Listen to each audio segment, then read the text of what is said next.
예레미야 37장 1절부터 10절까지 말씀입니다. 요시야의 아들 시드기야가 여호야김의 아들 고니야의 뒤를 이어 왕이 되었으니 이는 바벨론의 느부갓네살 왕이 그를 유다 땅의 왕으로 삼음이었더라. 그와 그의 신하와 그의 땅 백성이 여호와께서 선지자 예레미야에게 하신 말씀을 듣지 아니하니라. 시드기야 왕이 셀레미야의 아들 여후갈과 마아세야의 아들 제사장 스바냐를 선지자 예레미야에게 보내 청하되 너는 우리를 위하여 우리 하나님 여호와께 기도하라 하였으니 그때에 예레미야가 갇히지 아니하였으므로 백성 가운데 출입하는 중이었더라. 바로의 군대가 애굽에서 나오매 예루살렘을 애워쌌던 갈대아인이 그 소문을 듣고 예루살렘에서 떠났더라. 여호와의 말씀이 선지자 예레미야에게 임하여 이르되 이스라엘의 하나님 여호와께서 이와 같이 말씀하시니라. 너희를 보내어 내게 구하게 한 유다의 왕에게 아뢰라. 너희를 도우려고 나왔던 바로의 군대는 자기 땅 애굽으로 돌아가겠고 갈대아인이 다시 와서 이 성을 쳐서 빼앗아 불사르리라. 여호와께서 이와 같이 말씀하시니라. 너희는 스스로 속여 말하기를 갈대아인이 반드시 우리를 떠나리라 하지 말라. 그들이 떠나지 아니하리라. 가령 너희가 너희를 치는 갈대아인의 온 군대를 쳐서 그 중에 부상자만 남긴다 할지라도 그들이 각기 장막에서 일어나 이 성을 불사르리라. 아멘.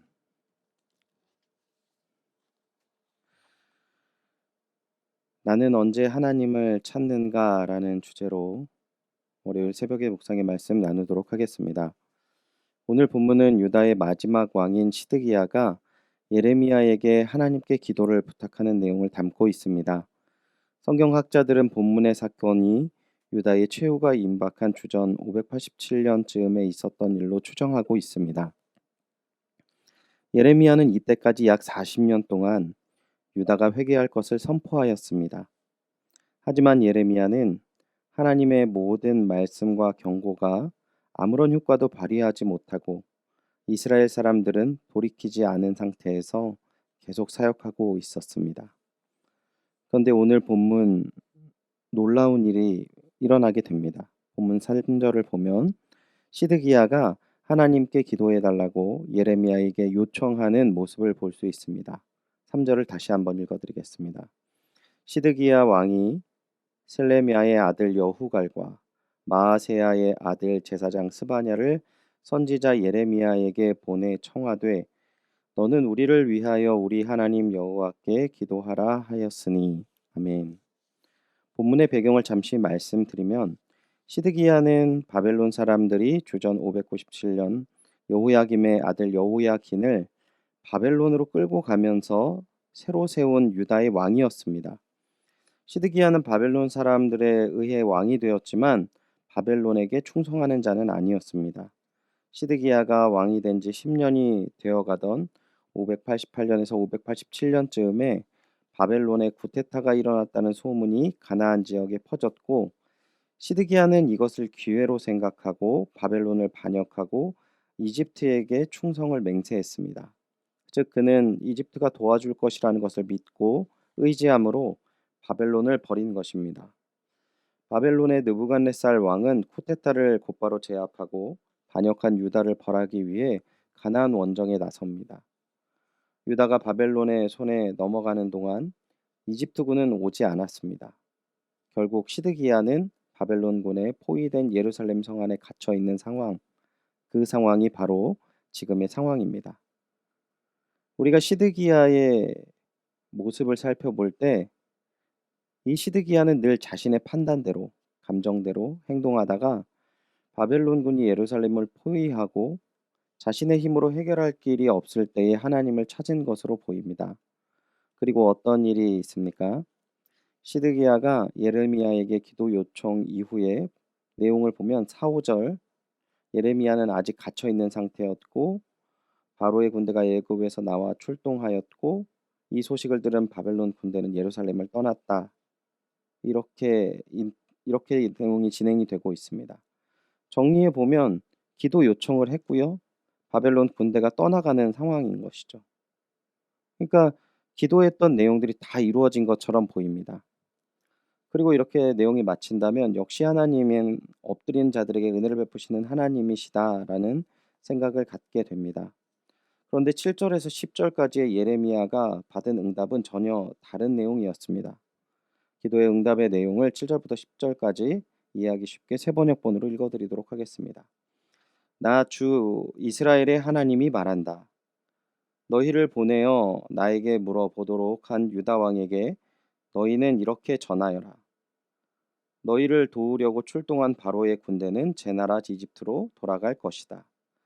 그러나 바벨로니아 군대는 다시 와서 이 도성을 공격하여 점령하고 불질러 버릴 것이다.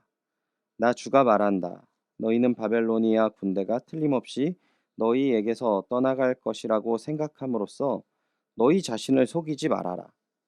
그들은 절대로 철수하지 않을 것이다.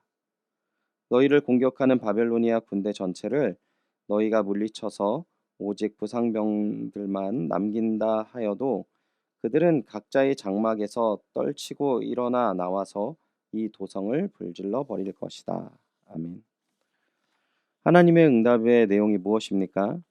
지금 잠시 물러간 바벨론은 다시 돌아와서 결국 예루살렘은 멸망할 것이다 라고 하나님께서 말씀하시는 것이죠. 왜 이러한 응답을 받았을까요? 오늘 본문 2절을 다시 한번 제가 읽어드리겠습니다. 그와 그의 신하와 그의 땅 백성이 여호와께서 선지자 예레미야에게 하신 말씀을 듣지 아니하니라. 성경은 그 시드기야 왕과 시드기야 왕의 신하와 시드기야 왕의 땅 백성 모두가 예레미야를 통해 전해졌던 하나님의 말씀을 듣지 않았다라고 이야기하고 있습니다. 서두에 예레미야가 바벨론에게 멸망당할 것을 40년 동안 선포했다고 말씀드렸습니다. 하지만 백성들은 하나님의 말씀에 귀를 기울이지 않고 자신이 듣고 싶은 말에 귀를 기울였으며 또한 하나님의 말씀보다 자신들의 작은 지식으로 생각하는 상황 판단을 더 의지하였습니다. 즉 그들은 자신의 지식에서 할 수 있는 방법 중에 하나로 하나님께 기도하는 것을 선택했을 뿐임을 우리는 알아야 합니다. 그러한 모습 가운데 하나는 시드기야는 직접 하나님께 엎드리지 않았고 자신이 예레미야를 찾지도 않았습니다. 그리고 그의 계산대로 애굽이 출병함으로 하나님을 의지하였던 것과 함께 역시 자신의 계획했던 정치적인 노림수가 들어맞았구나 라는 생각을 했을 것입니다. 사랑하는 주님의 동역자 여러분, 주님 앞에 모든 것을 다 내려놓고 오직 하나님만 매달리며 기도한 적이 언제입니까? 여전히 우리 삶 가운데 문제와 아픔과 고통이 가득한 가운데에서 모든 것을 내려놓고 하나님 앞에 철저하게 엎드리며 의지하고 나아가고 있는지를 우리는 점검해 보아야 할 것입니다. 오늘 말씀을 기억하셔서 십자가 아래에 우리의 모든 짐을 내려놓고 예수 그리스도와 동행하며 기쁨을 누리시는 귀한 한 날 되시길 주님의 이름으로 축원드립니다. 기도하겠습니다. 하나님, 이 시간 너무 놀랍고 두려운 말씀을 우리에게 주셨습니다. 하나님, 저희들이 하나님을 믿고 하나님 앞에 엎드리는 것이 저희들이 할 수 있는 일 중에 하나이기 때문에 하는 것이 아니라 저희들의 모든 기도의 자리가 오직 하나님만을 의지하는 자리가 되게 하시고 오직 하나님의 다리를 붙들고 납작 엎드리는 겸손한 저희들이 되어질 수 있도록 주님 저희들에게 믿음을 주시고 저희들에게 겸손함을 주시옵소서. 오직 주님을 의지함으로 말미암아 우리의 삶이 더 이상 모든 짐을 우리가 지고 떠나는 노예와 같은 삶이 아니라 하나님 안에서 자유민이 되고 자녀가 되고 능력 있는 주님의 사람이 될 수 있도록 은혜와 사랑을 더하여 주시옵소서. 오늘 저희들이 기도하는 모든 기도의 제목과 함께 하실 그 주님께 감사드리며 예수님의 이름으로 기도드립니다. 아멘. 말씀을 기억하시면서 함께 기도하겠습니다. 우리가 가진 모든 무거운 짐을 오직 주 예수 그리스도께 맡기며 믿음의 길을 걸어가는 주님의 사람 되게 하여 주옵소서. 기도하시기 바랍니다. 성도님들의 삶과 신앙을 위해 함께 기도하기 바랍니다. 연일 계속되는 코로나 상황으로 인한 생활의 염려, 피로감, 우울감, 무기력감과 같은 깊은 수렁에서 우리의 영혼을 건져주시고 돌보아 주소서.